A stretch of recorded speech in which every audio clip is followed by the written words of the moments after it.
नमस्कार दोस्तों, आप सबका स्वागत है आपके अपनी चैनल हिंदी साहित्य पथ में। आशा करते हैं आप लोग स्वस्थ होंगे, मस्त होंगे। आज आपके लिए बहुत ही महत्वपूर्ण वीडियो लेके आए हैं, जो कि ये हिंदी साहित्य का सरल इतिहास है। ठीक है, हिंदी साहित्य सरल इतिहास किसका है? विश्वनाथ त्रिपाठी जी का है, जो कि अगर LT, GIC, GTC जो लिखित परीक्षा होनी है उसके लिए बहुत ही महत्वपूर्ण है। बहुत छोटी इतिहास ग्रंथ हैं लेकिन बहुत ही अच्छी है। अगर नए विद्यार्थी हैं जिनको इतिहास समझने में समस्या होती है तो इस बुक को सबसे पहले इनको पढ़ना चाहिए, ताकि इतिहास का पूरा जितना ढांचा उसको समझ में अच्छे तरीके से आ जाए। तो बहुत ही महत्वपूर्ण है, बहुत छोटी है, और जो कि GIC, LT या EMRS की जो लिखित परीक्षा होनी है उसके लिए भी बहुत महत्वपूर्ण है, क्योंकि किस काल का क्या विशेषताएं हैं, क्या प्रवृत्तियां हैं, कौन कौन लेखक कवि हैं और उनकी रचनाएं क्या हैं, उनकी रचनाओं की क्या विशेषता है, इसमें थोड़ा ही दिया गया है पर बहुत अच्छा सूक्ष्म तरीका दिया गया है और बहुत ही सरल भाषा में आप आसानी से समझ सकते हैं। ठीक है, चलिए चलते हैं अपनी कक्षा की तरफ। तो ये विश्वनाथ त्रिपाठी जी की है हिंदी साहित्य सरल इतिहास। पहले लेखक परिचय देख लेते हैं हम लोग। लेखक परिचय: डॉक्टर विश्वनाथ त्रिपाठी हिंदी भाषा और साहित्य के प्रधानाध्यापक और आलोचक के रूप में विख्यात रहे हैं। आप आचार्य हजारी प्रसाद द्विवेदी के शिष्य में से एक हैं। आपकी कृतियाँ में प्रारंभिक अवधि, हिंदी आलोचना, लोकवादी तुलसीदास, मीरा का काव्य, कुछ कहानियाँ, कुछ विचार आदि प्रमुख हैं। ठीक है, इनकी कौन कौन सी कृतियाँ हैं हम ध्यान में रख लीजिएगा। प्रारंभिक अवधि, हिंदी आलोचना, लोकवादी तुलसीदास और मीरा का काव्य, कुछ कहानियाँ, कुछ विचार आदि हैं। ठीक है, आपने आचार्य हजारी प्रसाद द्विवेदी के साथ अब्दुर्रहमान या अब्दुल रहमान जिसका दूसरा नाम है के अभ्रंश काव्य संदेश रासक का संपादन किया है। आपके अन्य पुस्तकें में कविताएं 1963 अजीत कुमार के साथ, कविताएं 1964 अजीत कुमार जी के साथ और कविताएं 1965 ये भी अजीत कुमार के साथ हैं। हिंदी के प्रहरी रामविलास शर्मा, अरुण प्रकाश के साथ हैं। अभी हाल ही में प्रकाशित आपका स्मरण आख्यान नंगा तलाई का गाँव, ये बहुत ही महत्वपूर्ण है, संस्मरण है उनका, नंगा तलाई का गाँव, और कई बार परीक्षाओं में ये पूछी भी जाती है इनकी ये रचना, तो काफ़ी चर्चित हुआ है। आप गोकुल चंद्र शुक्ल आलोचना पुरस्कार, डॉक्टर रामविलास शर्मा सम्मान और सोवियत लैंड पुरस्कार साहित्य सम्मान से भी सम्मानित हो चुके हैं। ठीक है, इनको कौन कौन सा सम्मान मिला है आप देख लीजिए ध्यान से। चलिए आगे देखते हैं क्या क्या विषय क्रम है इनका, अपनी बुक में क्या क्या इन्होंने दिखाया है। तो आदिकाल, आदिकाल में क्या दिया है इन्होंने? सामाजिक स्थिति, सिद्ध कवि, नाथ कवि, जैन मतावलंबी कवि, वीरगाथा कवि, वीरगाथा के अन्य कवि, सामान्य विशेषताएं। दूसरा है भक्तिकाल, भक्तिकाल के उदय का सामाजिक आधार, भक्ति की धाराएं और विभिन्न संप्रदाय, सूफी साधना, अन्य मत, भक्ति साहित्य के रूपात्मक सूत्र, निर्गुण काव्य, ज्ञानाश्रय शाखा, प्रेमाश्रय शाखा या सूफी काव्य धारा। निर्गुण काव्य की सामान्य विशेषताएं, राम भक्ति धारा, कृष्ण भक्ति धारा, अन्य कृष्ण भक्ति कवि, कृष्ण भक्ति काव्य की विशेषताएं, हिंदी भक्ति काव्य की विशेषताएं। आगे तीसरा है रीतिकाल। ठीक है, इन्होंने आदिकाल दिखाया, आदिकाल में क्या क्या, भक्तिकाल में क्या, तीसरा दिखा रहे हैं रीतिकाल में क्या क्या है। रीतिकाल में सामान्य परिचय है, रीतिकाल के प्रमुख कवियों का परिचय, रीति काव्य सिद्ध कवि, प्रमुख रीति कवि, रीतिकाल की सामान्य विशेषताएं, रीतिकाल के आधुनिक अवशेष। आगे है अगला आधुनिक काल के बारे में क्या क्या दिखाते हैं। आधुनिक काल, पूर्वभाष, खड़ी बोली, गद्य का विकास, आधुनिक भारतेंद्र युग का साहित्य, भारतेंद्र युग की प्रमुख रचनाकार, भारतेंद्र युगीन चेतना का विकास और द्विवेदी युग, गांधी युग का साहित्य, यथार्थ और स्वप्न की अभिव्यक्ति, प्रमुख आलोचक, छायावाद, राष्ट्रीय स्वाधीनता एवं शक्ति का काव्य, छायावादोत्तर काव्य और प्रगतिशील काव्य। पांचवा है इनका स्वतंत्र उत्तर हिंदी काव्य। सामान्य परिचय, भूमंडलीकरण, दलित चेतना, नारी चेतना, उत्तराधुनिकता, इतिहास का अंत, प्रगतिशील काव्य धारा। और सहायक ग्रंथ। इन्होंने इस बुक को लिखने में क्या कौन कौन से सहायक ग्रंथ लिए हैं तो उसमें दिया गया है लास्ट में। चलिए आगे इनकी भूमिका देख लेते हैं या विषय प्रवेश, जिन्होंने भूमिका विषय प्रवेश नाम से लिखा है। चलिए देखते हैं। भूमिका बहुत ही महत्वपूर्ण होती है। हिंदी शब्द का प्रयोग हम विविध अर्थों में करते हैं। सुविदित है कि हिंदी भारत की राजभाषा है। राज शब्द का प्रयोग भाषा के लिए बहुत अच्छा नहीं है, क्योंकि भारत की कोई भाषा प्रजाभाषा नहीं है। प्रजाभाषा का अर्थ केवल केंद्र की सरकारी भाषा है। हिंदी भारत की संपर्क भाषा है। हिंदी कैसी भाषा है? संपर्क भाषा है। इसका अर्थ यह है कि केंद्रीय सरकार और राज्य सरकार के बीच संपर्क की भाषा है। हिंदी मूलतः हिंदी भाषी क्षेत्र अर्थात हिमाचल प्रदेश, हरियाणा, दिल्ली, उत्तरांचल, उत्तर प्रदेश, बिहार, झारखंड, मध्य प्रदेश और छत्तीसगढ़ की राजभाषाएं हैं। अन्य इन क्षेत्रों की अपनी अपनी बोलियां हैं। आदिवासियों की बोलियां तो अपने स्वतंत्र अस्तित्व रखती हैं। हिंदी क्षेत्र की प्रमुख बोलियां कुमाऊनी, गढ़वाली, हिमाचली, हरियाणवी, खड़ी बोली, ब्रजी, अवधी, बघेली, बुंदेलखंडी और भोजपुरी है। इन बोलियों की अनेक उपबोलियां हैं।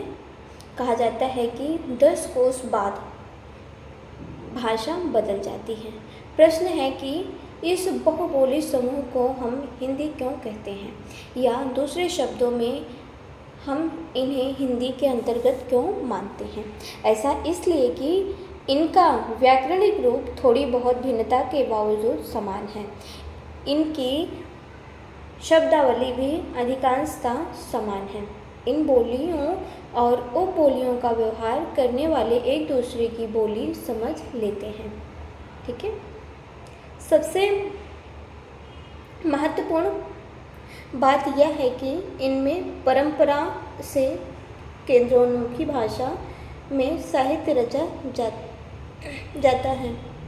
जाता रहा है। इस क्षेत्र में बजी और अवधी 2 प्रमुख विख्यात साहित्यिक भाषाएं रही हैं, जिसमें विश्व स्तरीय समृद्ध साहित्य रचा गया है। इस विशाल भाषा प्रवेश के समाचार पत्र, दूरदर्शन केंद्र, आकाशवाणी केंद्र, विद्यालयों आदि में नागरिक हिंदी का व्यवहार करते हैं, साहित्य रचते हैं, पत्र व्यवहार करते हैं तथा राजनीतिक मुद्दों पर अपने विचार व्यक्त करते हैं।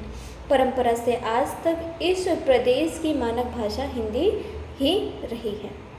ठीक है।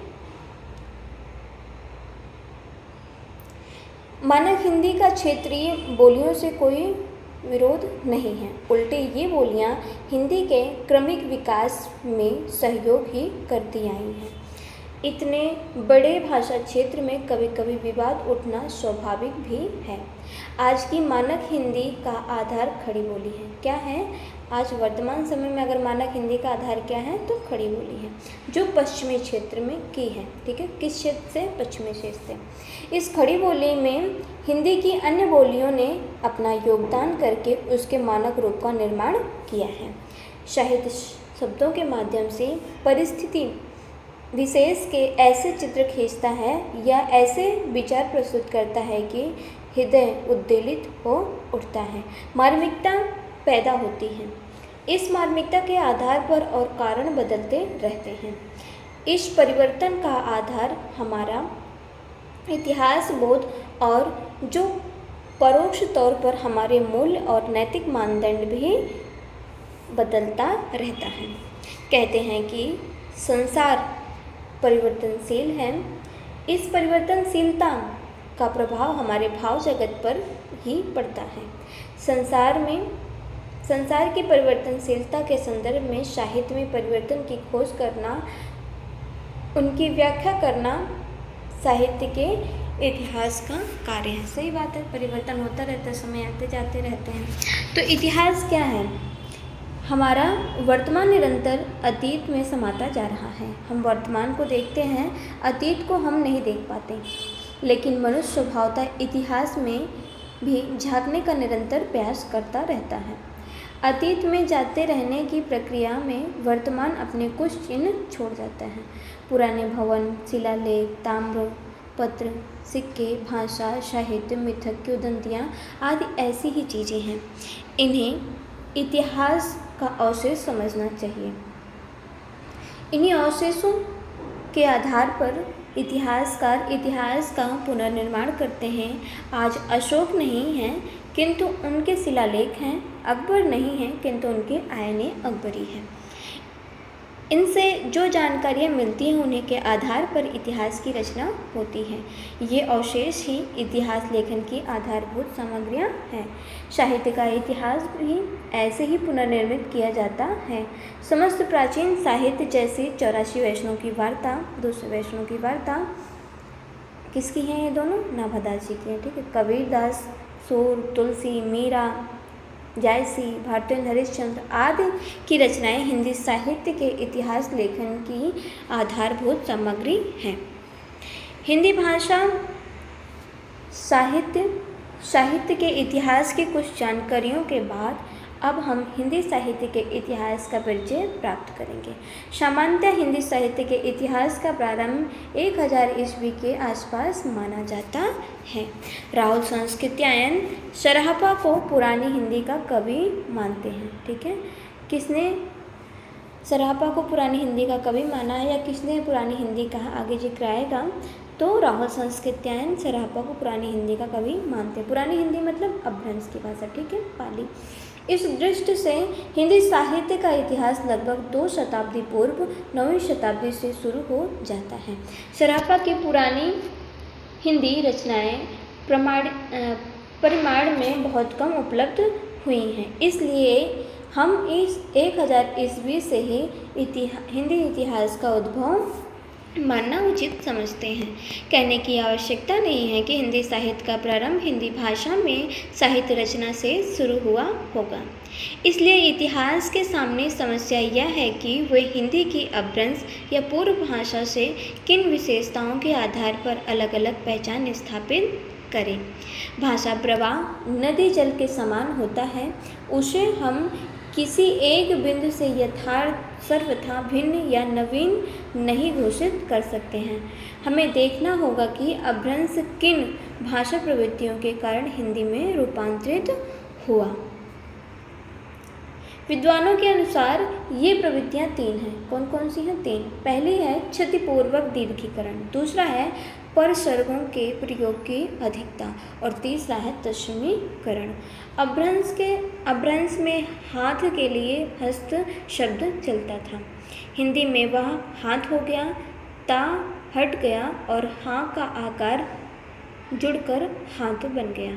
यानी ध्वनियों में आधे ता की क्षति और आ को बड़ा आ बनाकर उसकी क्षतिपूर्ति की गई है। काज, काम, सात, आठ जैसे शब्द भी इसी प्रवृत्ति से बने हैं। ठीक है, आगे देखते हैं। संस्कृत प्राकृत में परसर्ग नहीं होते हैं, होते भी होंगे तो वे नागरणी हैं।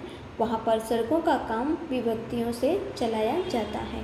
अपभ्रंश में कहीं कहीं परसर्ग मिलते हैं, लेकिन हिंदी में परसर्ग की अधिक होने लगा है। यह दूसरी प्रवृत्ति है कि जिसके कारण हिंदी अपभ्रंश से अलग हुई।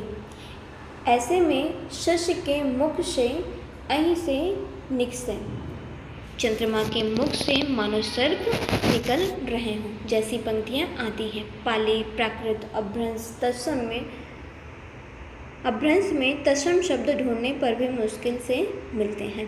पाली में तो राजा भी लाजा होता है। पुरानी हिंदी में तत्सम शब्दों का प्रचलन होता था। पंडित चंद्र शर्मा गुलेरी का अनुमान है कि ऐसा अर्थ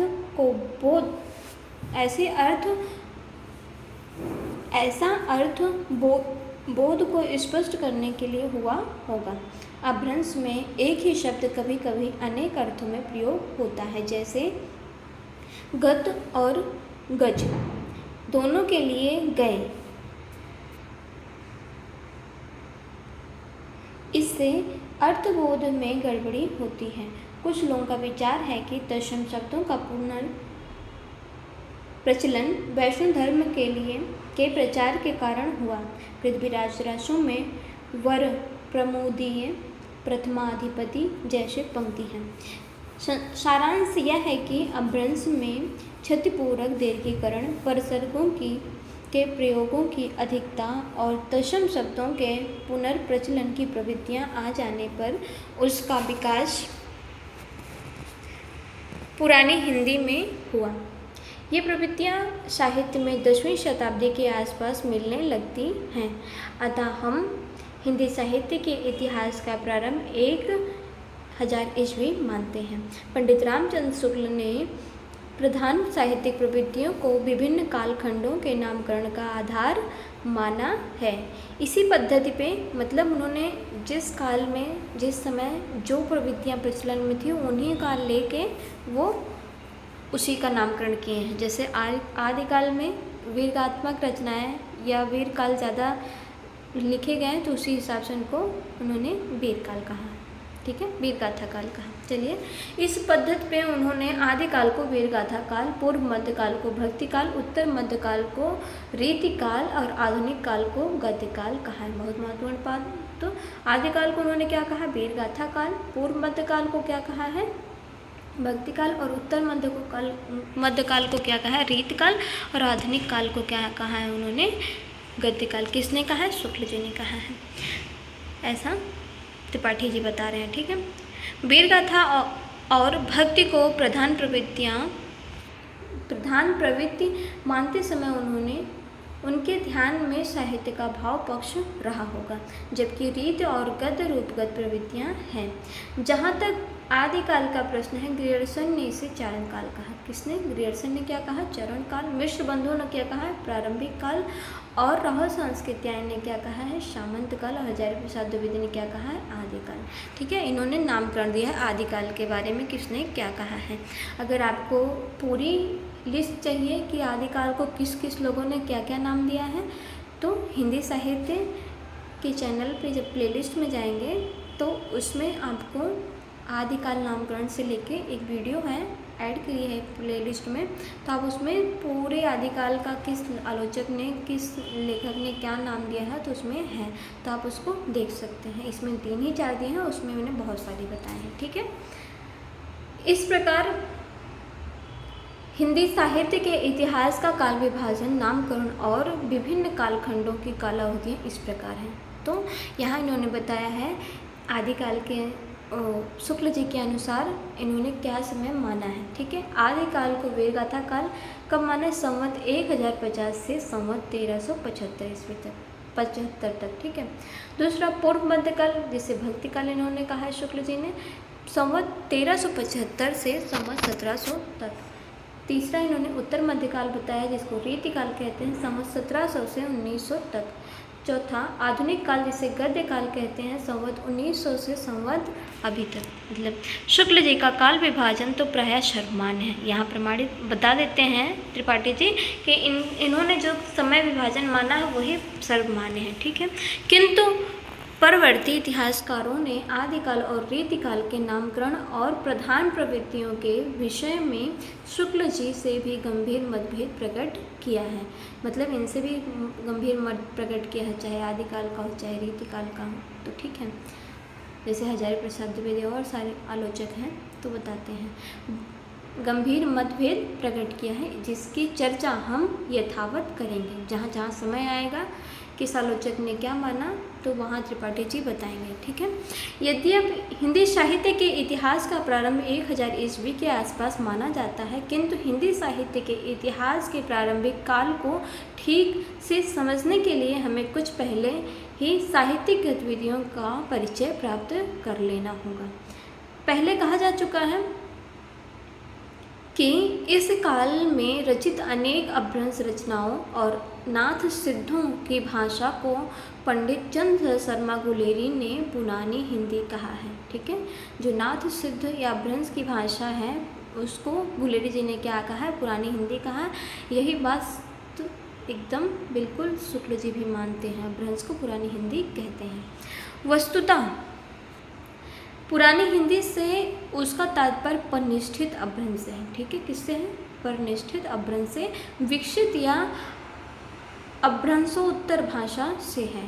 सिद्धों और नाथों जैन मुनियों के दोहे, पद्य, संदेश राशक, उक्ति व्यक्ति प्रकरण, राउलवेल प्राकृत पैंगलम के अनेक छंद और हेमचंद के प्राकृत व्याकरण से संकलित अनेक दोहे पुरानी हिंदी के अंतर्गत हैं। मतलब जितनी ये रचनाएं हैं, चाहे सिद्धों और नाथों ने लिखी है रचनाएं, या जैन मुनियों के दोहे जो हैं, या उस टाइम के पद्य या संदेश राशक जो कि अब्दुल रहमान का है, या दरमान का दूसरा नाम, उक्ति व्यक्ति प्रकरण जो रचना है राउलवेल है, रोड़ा जी की प्राकृत पैंगलम, ये प्राकृत पैंगलम के अनेक छंद और हेमचंद्र के अनेक छंद, ठीक है। और हेमचंद की रचना प्राकृत व्याकरण की भी भाषा कैसी है, तो पुरानी हिंदी मतलब अपभ्रंश भाषा में लिखी गई है, ठीक है। आशा करते हैं आपको समझ में आ रहा होगा।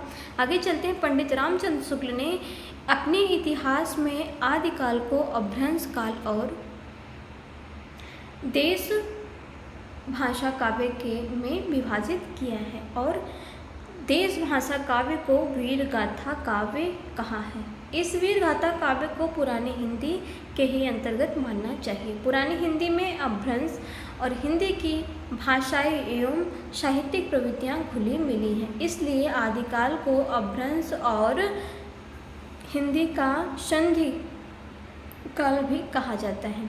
हिंदी भाषा और साहित्य का स्वरूप वस्तुतः भक्ति काल में सामने आता है। अब हम आदिकाल और तथा उत्तरवर्ती कालखंडों के इतिहास का क्रमवार परिचय करेंगे, ठीक है। तो आगे अगले दिन हम आदिकाल को पढ़ेंगे। आज यही हमारी क्लास समाप्त होती है, फिर मिलते हैं आपको नई कक्षा में, ठीक है। धन्यवाद दोस्तों। अगर मेरी वीडियो अच्छी लगती है आपको तो लाइक करें, शेयर करें जो आपके मित्र पढ़ने वाले हों, और सब्सक्राइब कर लें मेरे चैनल को, ताकि जो क्लासें होती हैं प्रतिदिन उसका नोटिफिकेशन आपको मिल जाए। चलिए धन्यवाद दोस्तों, मिलते हैं नई कक्षा में।